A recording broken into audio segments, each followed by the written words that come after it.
In this lesson, we'll use basic particle forces to manipulate our flip fluids.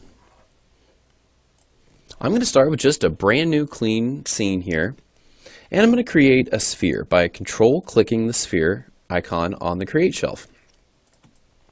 I'm going to grab my Select tool, and with the sphere selected, I'm going to come up and click on Flip Fluid from Object.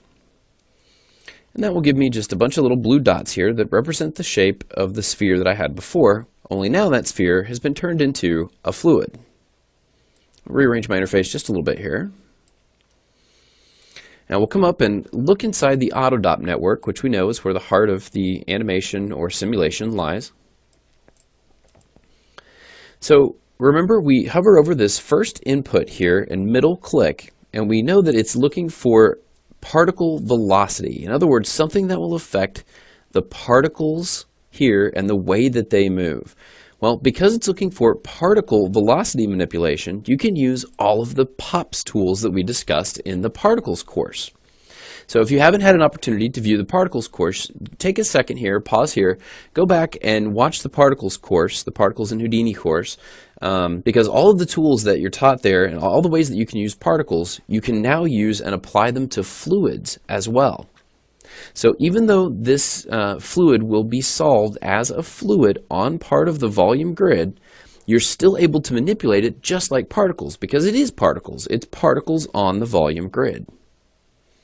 For example, let's go ahead and just lay down one of our POPs tools.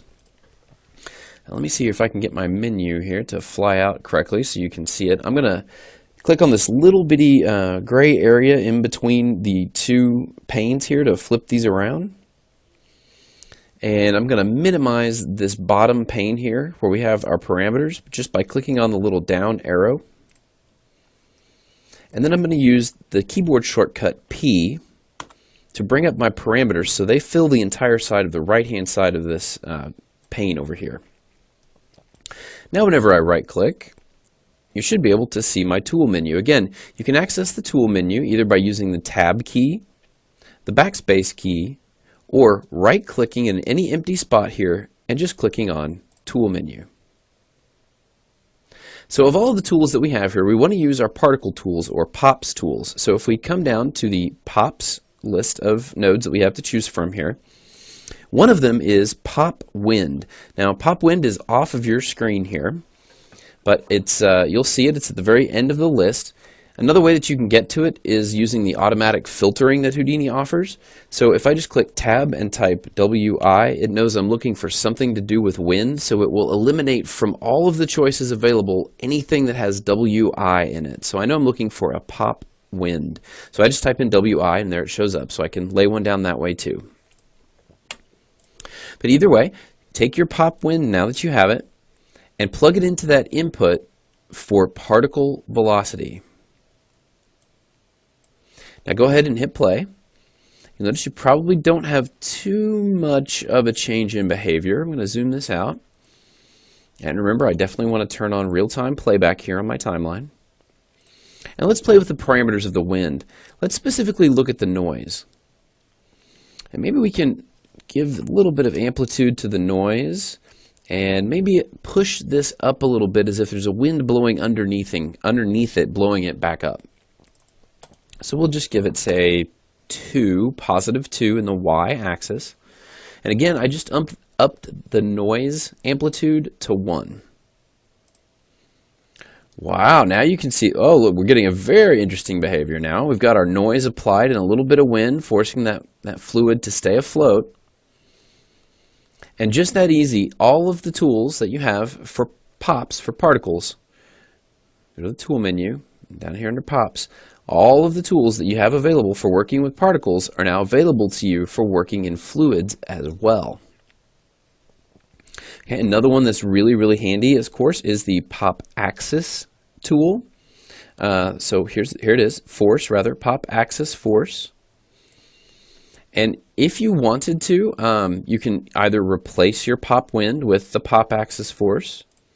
And let's make sure that we've got some speed on it here. So we'll give our lift speed a value of like 2 and our orbit speed. Say we'll give the suction speed a value of 1 as well, just so we can see that we're getting some kind of change from that force. So I can kind of see a difference. I need to make the shape here, the force, a little bit larger in scale. So I'm just going to up its radius and height a little bit.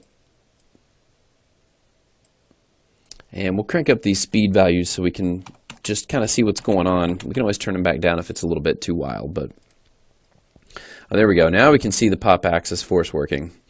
It's spinning our particles around the axis, keeping them elevated, doing exactly what it needs to do, while at the same time, all of the fluid parameters are being calculated by the flip solver. So as these particles come off, they actually come off looking like fluid, maintaining their compressibility where they need to, staying together in strands instead of just being random debris and particles. So particle tools on the look of a fluid. It's that easy. All you need to do is just plug them in. And again, if you need to use multiple tools, you can always just lay down a merge node, which I'm going to just use the tool menu here and type MER. That'll filter out everything down until I get to my merge tool. And now I can merge both the axis force and the pop wind together, so I should be able to get sort of that spinning nature as well as the curl noise that comes from the pop wind. So there you can see the noise and the spinning fighting each other, trying to figure out exactly how it needs to behave, all while being calculated as a fluid as a part of a volume grid. It's very cool. It's very exciting that you can use all of these different tools here that you can for particle manipulation, yet get a behavior that stays together like an incompressible fluid at the same time. So that's a really good example of how you can use your particle tools on a flip fluid that's made from an object. However, what if I wanted to make a continuously streaming fluid, like say a waterfall or water coming out of the end of a garden hose or something along those lines? Well, we do that with a different tool, and we're going to look at that next.